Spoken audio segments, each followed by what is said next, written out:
اعوذ باللہ من الشیطان الرجیم بسم اللہ الرحمن الرحیم السلام علی الحسین و علی علی ابن الحسین و علی اولاد الحسین و علی اصحاب الحسین۔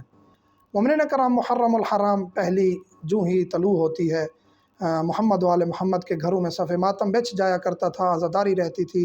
10 محرم الحرام تک آل محمد کے گھروں میں صف ماتم بچھا رہتا تھا۔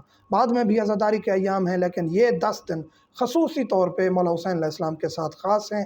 اور آج کے کچھ مسلمان جو اپنے آپ کو مسلمان کہتے ہیں، میں انہیں دعوت دوں گا، فکر کریں، سوچیں کہ آپ کیا کر رہے ہیں۔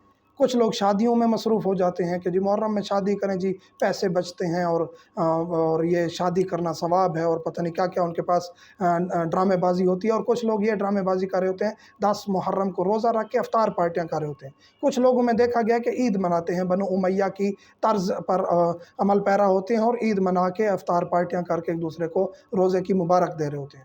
اور کچھ لوگ ہیں جو عجیب ڈرامے بازی میں ہیں کہ یہ پھر قبرستان جا کے قبریں پکی کر رہے ہوتے ہیں۔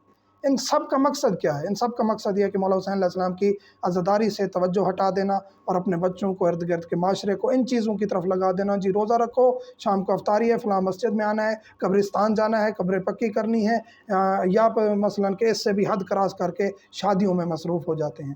تو یہاں ایک ہی چیز کہوں گا کہ اگر آپ آخرت کے دن رسول کریم اور ان کی صاحبزادی کو چہرہ نہ دکھا پائے تو پھر آپ کسی کام کے نہیں۔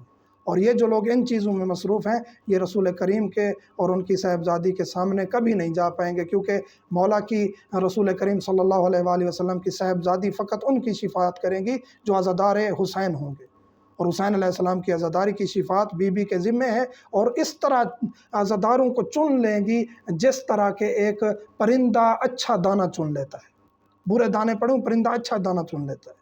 اس طرح کی روایات موجود ہیں۔ تو بی بی سلام اللہ علیہ کی شفاعت پانی ہے تو پھر اپنے اور اپنے بچوں کو ان 10 دنوں میں عزاداری میں مصروف کریں، سبیلیں لگائیں، نیازیں لگائیں۔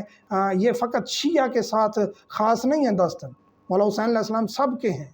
عزاداری کریں، لیکن یہ ڈر رہتا ہے کہ پھر عزاداری میں آ گئے تو پھر ان کے سامنے کچھ حقائق آشکار ہو جائیں گے، کچھ چیزیں واضح ہو جائیں گی، تو پھر مشن ان کا ختم ہونے کا ڈر رہتا ہے۔ اس وجہ سے وہ قبروں کی طرف، نکاح شادیوں کی طرف اور روزے پارٹیوں کی طرف مشغول ہو جاتے ہیں۔ تو دعوت فکر ہے عمومی طور پہ کہ اپنے علماء کے پاس جا کے تہذیب کے ساتھ، ترتیب کے ساتھ سیکھنے کی کوشش کریں کہ یہ ایام عزا کیوں ہیں، کیا ہمارے اوپر عزاداری واجب ہے یا نہیں۔ مومنین سے ملتمس ہوں، ہمیں دعا میں یاد رکھا کریں۔ والحمدللہ رب العالمین۔